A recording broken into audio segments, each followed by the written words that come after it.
Oh, hey, I didn't see you there. I'm DG from DG Show, and you're watching the DG Show on YouTube. Dun, dun, dun, dun. Hey man, we got the most insane season in NBA history, bro. This season has been like crazy. Like I feel like every season is like something just crazy shit.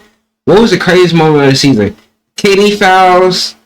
What else? Something. The preseason started in September of 2019, and the last game of the finals was played on October 11th, 2020. 377 days after the first preseason game, which made it the longest season of all time. But it wasn't just the longest. It was marked by scandals, devastating losses, and uncertainty. First, there was the Daryl Morey scandal in early October. In January, the NBA mourned the loss of James Starr. Not even a month later, the whole world cried after the tragedy of Kobe Bryant and his daughter Gianna. In March, the NBA and the rest of the sports world were suspended indefinitely due to the pandemic until it finally resumed on July 30th in the Orlando bubble. But the bubble was such a fever dream, bro. It was such like nostalgic, bro. Like seeing them NBA players vlogs and stuff, the flight reactions to the bubble. The fucking Jimmy Howard bubble videos, JaVale McGee vlogs, I don't know who else was vlogging. During the bubble, amid all the testing and unprecedented protocols, was a player boycott due to social injustices. The whole season was in jeopardy once again. But in the end, basketball won. Vince Carter broke multiple longevity records. LeBron and Russ made history, becoming the first players to notch triple-doubles against every NBA team. We saw one of the greatest duels in playoff history, with Donovan Mitchell and Jamal Murray trading clutch buckets and 50-point games. Luka went crazy with one of the best game winners of all time. Bang! Bang! It's good! Doncic wins the game at the buzzer! The Joker and the Nuggets came back from a 3-1 deficit twice, while Miami and the best barista in the bubble showed the power of the Heat culture. And when the dust settled, the best team won, with LeBron James trying to add to his case as the greatest of all time. This is the story of the 2020 NBA season, the Orlando bubble, the most unique season in NBA history. After the Raptors won the 2019 title, the NBA had a wild offseason. The Finals MVP, Kawhi Leonard, held franchises and free agents hostage. I can't remember in the last decade so many different people in the NBA trying like heck to get information and not being able to. Until he finally decided to join the Clippers, along with Paul George. Paul is always a player that I wanted to play with. Who got traded from Oklahoma for SGA and a plethora of picks. Who the fuck calls PG Paul? Like, niggas say PG. You know what I'm saying? Niggas don't say Paul, though. Like, his mom says Paul. Like, what? The Lakers finally landed Anthony Davis after months of pursuit. KD and Kyrie joined forces in Brooklyn, despite Durant's Achilles injury, while Russell Westbrook got traded for Chris Paul, reuniting with James Harden in Houston. In one of the most hyped draft classes ever. Had a lot of super teams and duos. I think that was the year of duos. What was the year of duos? 2020, I think? Or 2019? 2019-2020 was a year of duos. I think Russell Westbrook, James Harden, LeBron and AD, Kawhi and PG, Curry and Clay. You know what I'm saying? Like other players. Zion Williamson was selected first overall by the Pelicans. John Morant went second to Memphis, while RJ Barrett got picked third by the Knicks. Darius Garland, Tyler Hero, and Jordan Poole were also selected, in a class that proved rather underwhelming, despite plenty of quality rotation players. As the players and teams were getting ready for the season, on October 4th, 2019, even before he got knocked out, he was playing pretty bad. So, Daryl Morey became the biggest story in sports. Morey, the Rockets GM, tweeted in support of the Hong Kong protests against China, drawing criticism from the league, the Rockets owner, and several high-profile players, including LeBron James. But I believe he wasn't educated on the situation at hand. The backlash from China was so severe that it resulted in roughly a $400 million loss, the suspension of Chinese partnerships with the Houston Rockets, and a total blackout of Rockets games by Chinese broadcasters. However, when the games started, Morey's scandal was soon forgotten, amid a plethora of interesting storylines around the league. On October 23rd, Kyrie Irving set the record for most. Bro, that first game in Kyrie with the Brooklyn Nets, he almost hit that game winner, nigga. That was so crazy, bro. Do y'all remember that shit, bro? That nigga Kyrie dead ass fell on the ground, still crossed the nigga up, and almost Wins made the the day game winning. He got 50. scoring 50 for the Nets against Minnesota. And on the next day, Vince Carter became the first player in NBA history to play 22 seasons. And in January, Vince Handy became the first and only player to have played in 4 different decades. Anthony Davis broke the record for the most free throws made in a quarter with 18, while James Harden set a new record for most free throws without a miss with 24. Giannis and the Bucks continued their great form from the previous year and were on pace to win 70 games with a 35-6 record after the first half of the season. In the West, a new partnership of LeBron and AD proved to be successful from the start, as the Lakers were comfortably leading the West ahead of the Nuggets and the Clippers. But on the first day of the new decade, the NBA family suffered a tragic loss. I'm Maggie Newland at the breaking news desk tonight. Former NBA Commissioner David Stern has died. David Stern died at the age of 77 due to a brain hemorrhage sustained a few weeks prior. The bigger part of it is we lost a great visionary. For the remainder of the season, all 30 teams wore a black stripe on the left side of their jerseys in memory of Stern. On January 25th, 2020, LeBron moved past Kobe Bryant for 3rd on the NBA all-time scoring list in a game against Philadelphia. I remember that game too. That's so crazy. It just became the 3rd leading scorer in NBA history. Little did LeBron and everyone else know that just 12 hours after he passed Kobe in scoring, that LeBron ball spot pissed me off back then, bro. I'm not gonna lie. Like, that shit just pissed me off seeing that shit. we would board the last. That shit was funny as fuck though. When AD did the memes and shit, his fucking ball spot. Michael Jordan. Sunday afternoon, 5-time NBA champion, former league MVP, Kobe Bryant died. LeBron is 41 right now, I think, or 42. On January 26th, Kobe and his 13-year-old daughter Gianna and 6 other passengers died All in the other people died. His daughter and all his passengers, bro. helicopter crash in Calabasas. Bryant's death sent shockwaves throughout the They didn't NBA know world, why, and in subsequent everybody games, like, that was NBA players crazy. played tribute by dribbling Time through the everyone. 24-second shot clock violation and the 8-second backcourt violation, referencing the 2 numbers Bryant wore during his career. Great appreciation for Kobe Bryant and all he did for the league and everybody in the NBA. The following game between the Lakers and the Clippers at Staples Center was postponed out of respect to Bryant, and instead, the Lakers organized a commemoration for Kobe and Gianna, with several memorable speeches from NBA players, including Michael Jordan. When Kobe Bryant died, a piece of me died.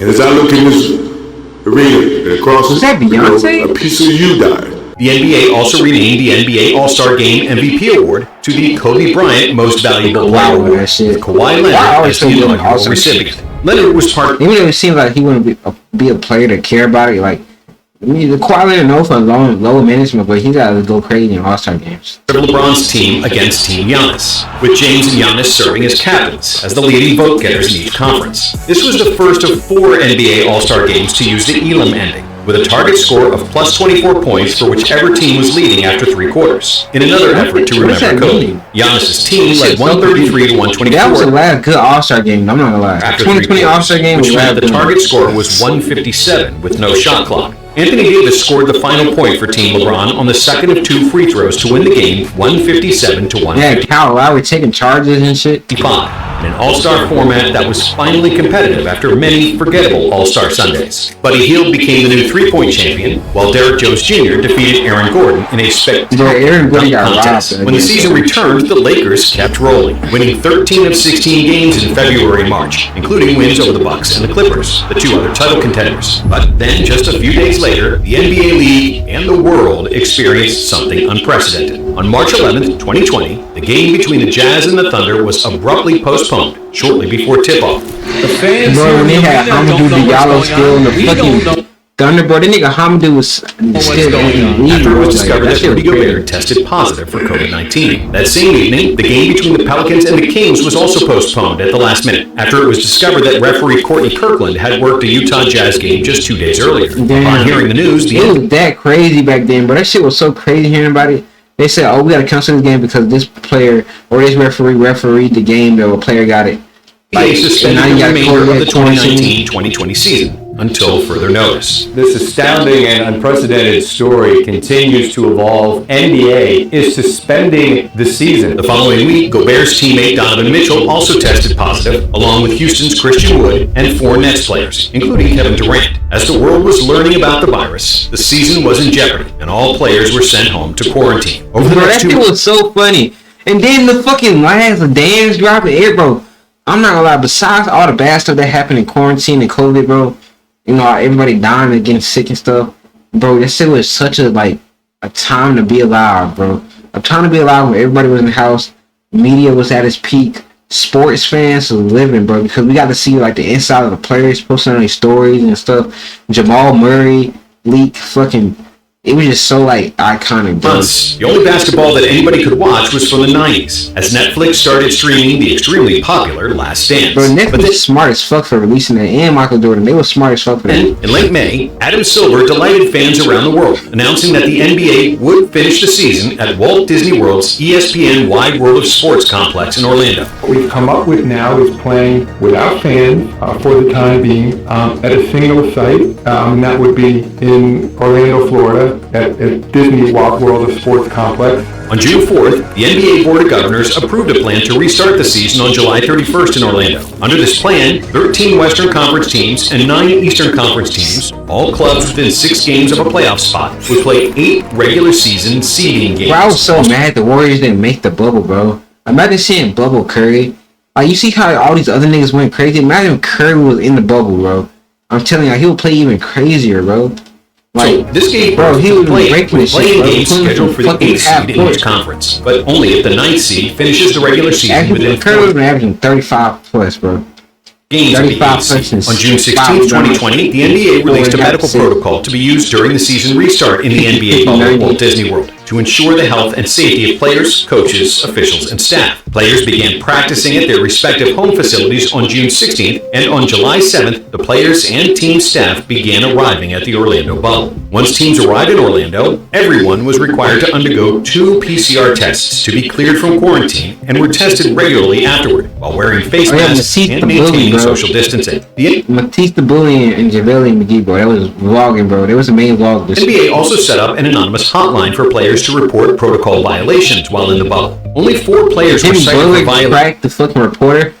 Bro, in the bubble was so crazy. Bruno Caboclo, Daniel House, and Lou Williams, whose trip to the famous Atlanta strip club earned him a new nickname, Lemon Pepper Lou. Players were not required to join the bubble, and at least 10 players declined to join their teams, including Kyrie Irving and the Lakers guard Avery Bradley. Irving refused to participate due to his desire to focus on ongoing social justice issues, while Bradley opted out due to his 6-year-old son battling a respiratory illness. But the majority of players did decide to play. And to set up the bubble and save the season, the NBA invested nearly $200 million. After a 3.5-month hiatus, the NBA finally resumed on July 30th, with each team set to play 8 games, which served as the seeding games and the tune-up for the playoffs. The clear-cut winner of the seeding games was the Phoenix Suns, who went a perfect 8-0 behind Devin Booker, who averaged 30.5 points. But despite the win streak, the Suns failed to make the playoffs. TJ Warren of the Pacers went on a similar Bubble TJ Warren. Bubble Warren, due to 4 games in which he scored over 30 points, including a 53-point game against the Sixers.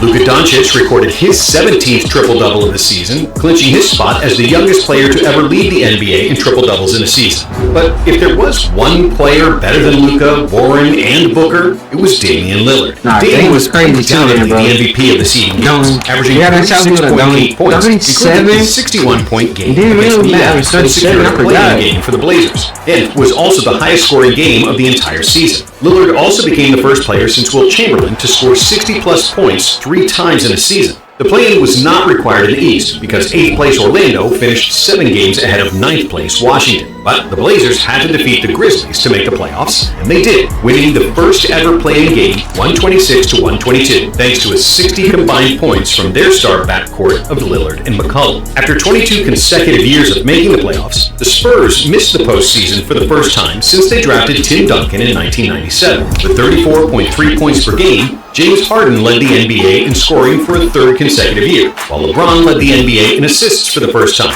with 10.2 dimes per game. Mitchell Robinson of the Knicks shot 74% from the field for the season, which broke Wilt Chamberlain's all-time record for shooting efficiency in a season. Giannis Antetokounmpo won his 2nd straight MVP award ahead of LeBron and Harden, and the Greek Freak was also named the Defensive Player of the Year in front of Anthony Davis and Rudy Gobert. This marked the first time since Hakeem Olajuwon in 1994 that the same player won both awards in the same season. Giannis was only the 5th player overall to win both awards, joining Jordan, Olajuwon, David Robinson, and Kevin Garnett. Ja Morant was one vote shy of becoming a unanimous Rookie of the Year, while Montrezl Harrell won the award for the best sixth man, and Brandon Ingram became the most improved player. The playoffs started on August 17th, and the first round of the bubble playoffs might have been the most entertaining first round in NBA history, at least in the Western Conference. The number one seeded Lakers didn't start the bubble experience well, going 3-5 in the seeding games, and dropping the first game against the Blazers, who had to fight tooth and nail just to make the postseason. But for the rest of the series, LA dominated with their size,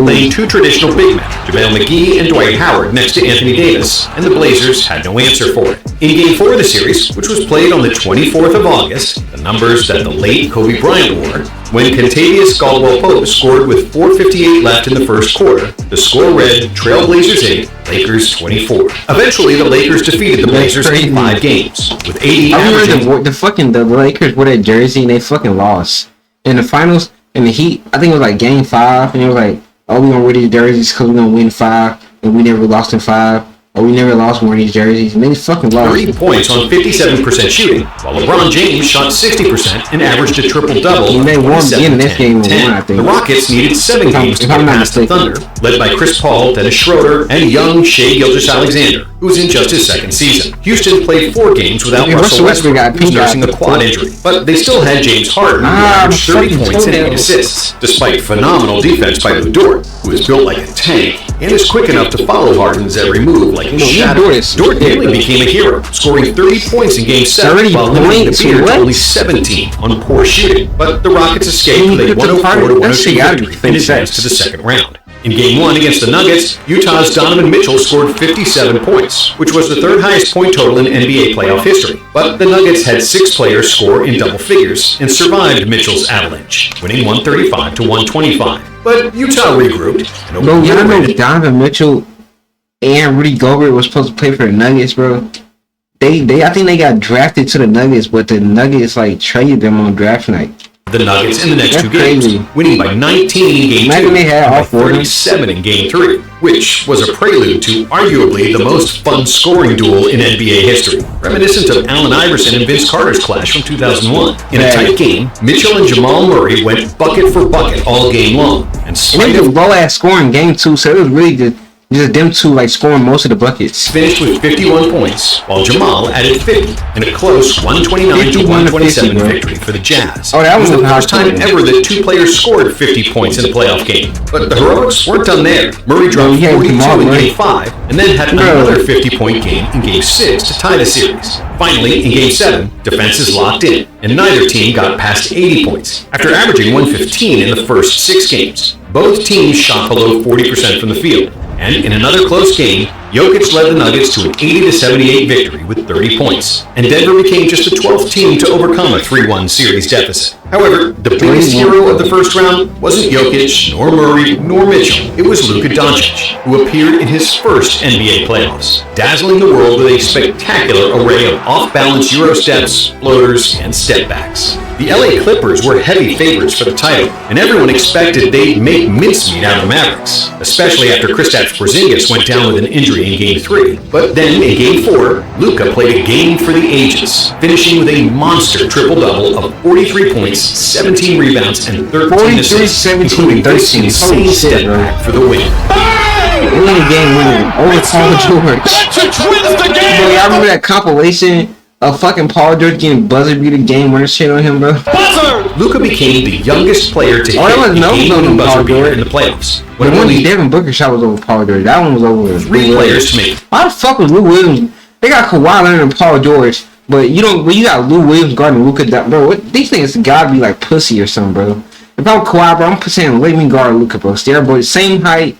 You got long, bro. Defensive player, the best defensive player in the fucking league, bro. 40-plus points, 15-plus rebounds, and 10-plus assists in a playoff game, and the first Dallas Maverick to have a triple-double in the playoffs. The Clippers changed multiple defensive styles against Doncic, with several primary defenders blitzing, doubling, chasing Luka to the three-point line, and still nothing helped. Even when guarded by Kawhi Leonard and Paul George, Luka's brilliant change of pace and savant understanding of angles and basketball geometry, paired with excellent vision and passing ability, made the Slovenian wonder kid unstoppable. If they get past the Clippers, everyone might be in trouble. However, despite Luka's brilliance, the Clippers were far more talented, And in Game 5, they punished the Mavs with 154 points, which was the third highest scoring game in playoff history. In Game 6, Doncic had another great game with 38, 9, and 9, but it wasn't enough, and the Clippers advanced. In the East, the first round offered much less excitement. Boston swept the Sixers, who played without the injured Ben Simmons, and couldn't make the series interesting, despite Embiid averaging 30 points per game. Miami swept the Pacers, and the Raptors did the same against the Kyrie-less Nets, while Giannis and the Bucks needed 5 games to get past the Magic. But the series between Milwaukee and Orlando would be remembered forever, because before the deciding Game 5, the Bucks and the Magic decided to go on strike and not play the game to bring attention to the police shooting of Jacob Blake, a 29-year-old black man in Kenosha, Wisconsin. Our focus today cannot be on basketball. was really just killing black niggas back then, bro. Like, Blake's passing was just one of the incidents that happened during the time. I remember saying that like every week was somebody new getting killed. Our man, what's his name? That one nigga that was running in the neighborhood. This nigga George Floyd.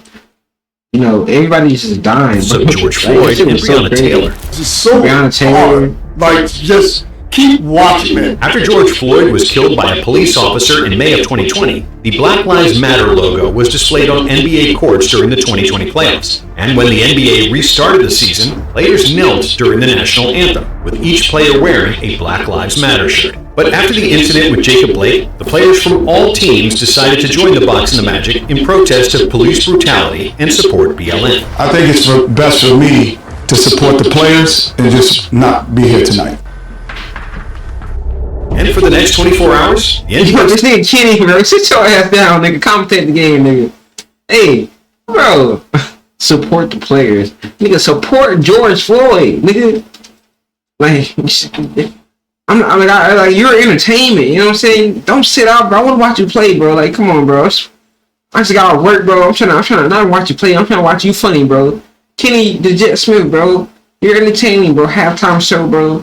Season was in jeopardy once again, with the Lakers and the Clippers voting to leave the bubble with the season unfinished. But in an unprecedented turn of events, players consulted with many people whether to leave the bubble, including Barack Obama and Michael Jordan, who joined via conference calls. Ultimately, after many discussions, the players decided to keep playing and continue the season. And even though they almost left the bubble, the Lakers showed up for Game 1 of the second round against the Rockets. But they couldn't solve the James Harden equation, as the Beard bullied every defender en route to 36 points, and a Game 1 win for the Rockets. But then Coach Frank Vogel made an adjustment, playing Anthony Davis almost exclusively at center, which made the Lakers' defense more switchable and more mobile against Harden's drives. The other tactic they employed was the decision to completely ignore Russell Westbrook's jump shot, and both decisions proved to be correct. The Lakers won the next 4 games and advanced to the conference finals, with Russ shooting just 42% from the field and 25% from 3 in the series, limiting Houston to just 103 points per game compared to 118 in the regular season.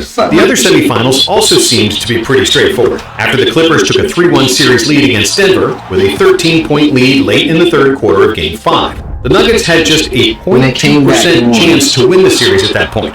Somehow, they turned the game around and kept the series alive. However, they had that tall-ass lineup of Bobo, Jokic, one of the Plumlee niggas.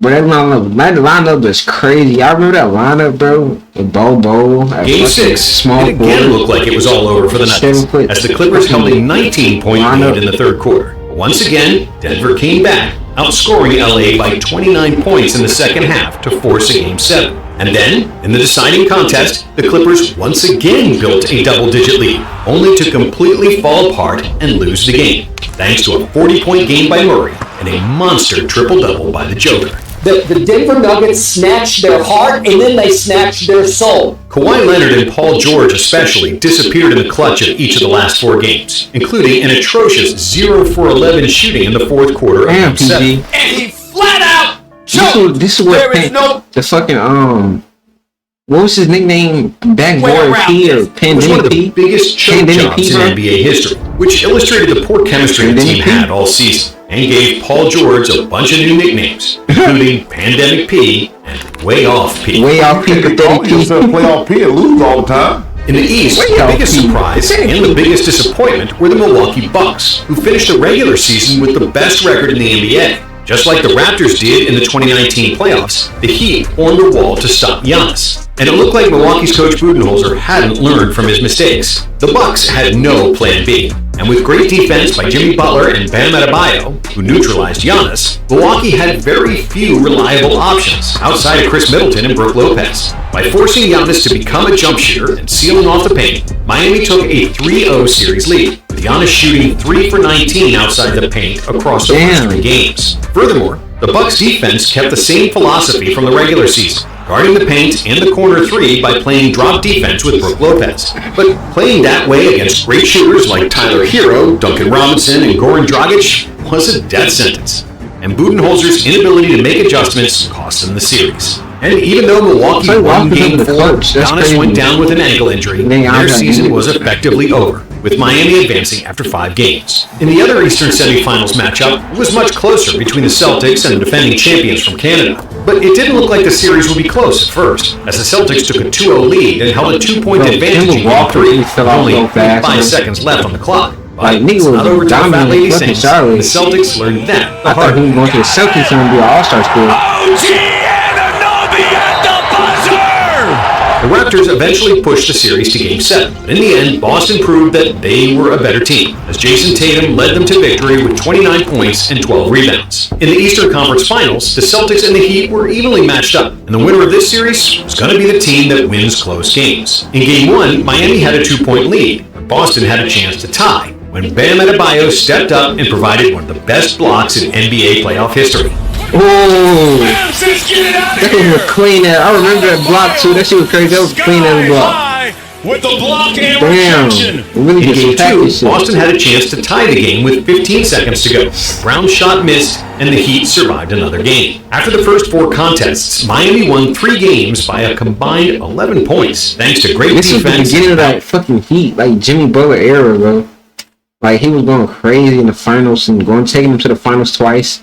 On scoring, the Heat had 6 players score in double figures, with 4 averaging more than 19 points in the series. Each game, somebody different shined for Miami. And with such a versatile offense, they advanced to the NBA Finals after 6 games, despite Boston scoring more total points in the series. In the Western Conference Finals, the Lakers were heavy favorites against the Nuggets, and they proved the expectations in Game 1, comfortably winning thanks to 37 points by AD. But the Nuggets proved their resilience in Game 2, and it looked like they were going to tie the series, with a 1-point lead and only 2 seconds remaining. Anthony Davis stepped up again, making the biggest shot of his career. Here's Davis, 4-3 in the win. Oh, it's good! Anthony Davis has won it for the Lakers! They said he really just knocked that nigga over the shot. He's looking down at the jersey and Coach telling us it's just a constant reminder that he called Kobe's with us and we kind of have his spirit in those jerseys. And even though the Nuggets won Game 3, that was all they could do against a more talented team, in a series that will be remembered by Dwight Howard and JaVale McGee taking turns in wrestling up Jokic. AD led all players in scoring with 31 points, while LeBron added 27, 10, and 9 to make his 10th NBA Finals, trailing only the legendary Celtics Bill Russell and Sam Jones. But even though the Lakers had the 2 best players in the playoffs in LeBron and Davis, in the finals against Miami, the Heat had an advantage everywhere else. Out of the best 8 players in that series, I wish the Heat would have won it. 6 played for Miami, and the finals were supposed to be extremely close. But the hope for that only lasted about 24 minutes, until Goran Dragic injured his Achilles. Even though Jimmy Butler was Miami's best player, and Bam Adebayo was their best defender, while Hero and Robinson made crazy shots from the outside, Dragic was Miami's engine and their leading scorer in the 2020 playoffs. To make things even worse, Bam Adebayo also got hurt in Game 1, and without 2 of their 3 best players, Miami's chances dropped drastically, and the Lakers easily won the first 2 games of the finals. But in Game 3, Jimmy stepped up, playing one of the best games in finals history. Butler made 14 out of 20 shots to finish with 40 points, along with 11 rebounds, 13 assists, 2 steals, and 2 blocks. Even though he was never really considered a top 5 player in the NBA, Jimmy Butler showed he was one of the most versatile players in NBA history during the playoffs. He served as the first, second, or third option, adjusting to the opponent and changing roles like an Oscar-winning actor. Sometimes he was the primary ball handler, sometimes he was the leading scorer, and he be taking that shit up against big ass niggas too, bro. He be strong. Jimmy Butler is strong. He made sacrifices on defense and guarded Giannis, Tatum, and LeBron throughout the playoffs when the Heat couldn't score. Giannis, Tatum, and LeBron. Yo, playoff Jimmy, 2020 Butler Jimmy was He would drive crazy. into the paint and draw a bro. foul. He was setting screens, running the fast break, literally everything. But that Game 3 of the finals was his masterpiece, especially since he won the game for Miami without Bam and Dragic. Butler became only the third player in finals history to have a triple-double with 40 points, along with LeBron and Jerry West. In Game 4, Adebayo returned, but despite a valiant effort, the Lakers proved too strong, winning 102-96 and getting one win away from another championship. But in Game 5, Jimmy showed up again, trading buckets with LeBron all night long. Butler had another triple-double with 35 points, 12 rebounds, 11 assists, and 5 steals, while LeBron finished with 40, 13, and 7. Both players played exceptionally well in the fourth, pulling their teams to victory with every atom of strength. Butler put the Heat in front with 2 clutch free throws, but LA had the final possession and a chance to win the title. LeBron drove to the basket with 4 defenders. Bro, imagine LeBron. If LeBron would made this, I ain't like, bro. Also, bro, and then I think he passed it Danny Green, and Danny Green has missed. Bro, yo, this shit was fucking hilarious seeing this shit, bro. What happened?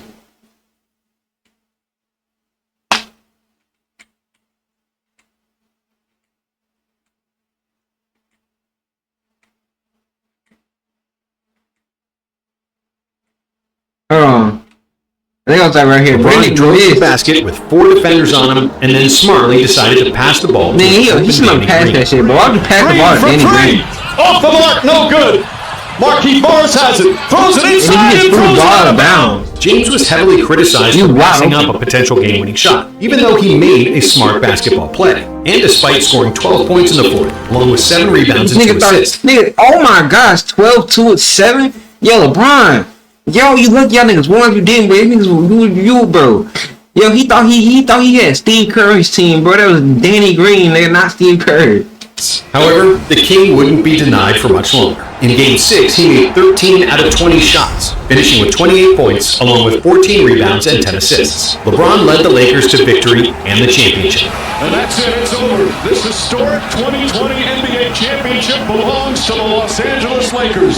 Deservingly winning the Finals MVP, averaging 29.8 points, 11.8 rebounds, and 8.5 assists, while shooting an insane 59% from the field and 42% from 3. And even though many people looked at this championship with an asterisk, some even calling it the Mickey Mouse title. I gotta say it's a little bit easier. I mean, when you look at the fact that they are on one ground, they're not having to get out and do any traveling. These people are blind to some very hard facts. Number 1, the Lakers didn't have an advantage over any other team in the bubble. Yes, LeBron was older and he benefited from not having to travel, but so did every other player in the bubble, and everybody played under the same rules and conditions. Number 2, the Lakers had the number 1 seed, and if the pandemic didn't happen, they would have the home court advantage throughout the playoffs, meaning that the bubble was actually a bigger disadvantage for them than for the other teams. And number 3, this championship was harder than any other because of the isolation from family and friends. But as the Lakers and the Heat spent more than 3 months in the bubble. A lot of teams, a lot of players, Kyrie, the Brooklyn Nets, and a near strike in the middle of the playoffs due to the fight for social justice. It was too much going on, like mentally, that during that year, so that it definitely deserved an asterisk. This championship should indeed have an asterisk for being much harder to win than any other. Nobody could have predicted the pandemic happening, and the Lakers proved that they were the best team, like they were all season long.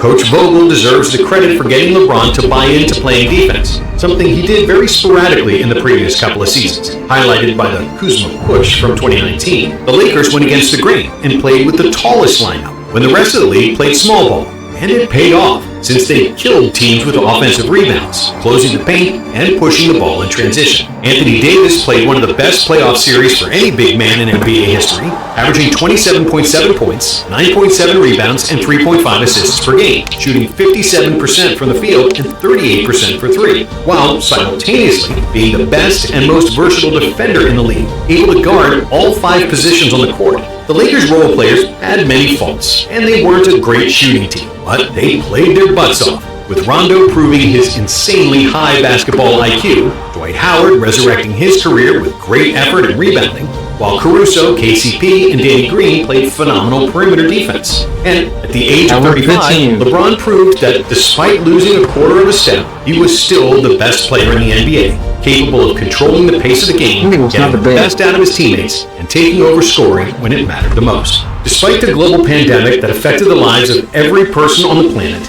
and the social injustices that occurred during that time, the NBA bubble was a success. Adam Silver once again proved that he was one of the best commissioners in sports history, capable of adapting to any situation and getting the best possible outcome for the league and its players. The 2020 season was the longest, one of the most eventful, and most challenging seasons of all time. But despite all the hardships and tough losses, the NBA persevered.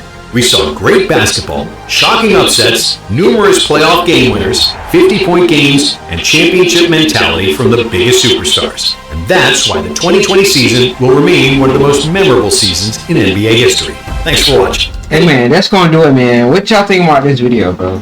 What's y'all favorite moment from 2020 bubble season? Comment down below.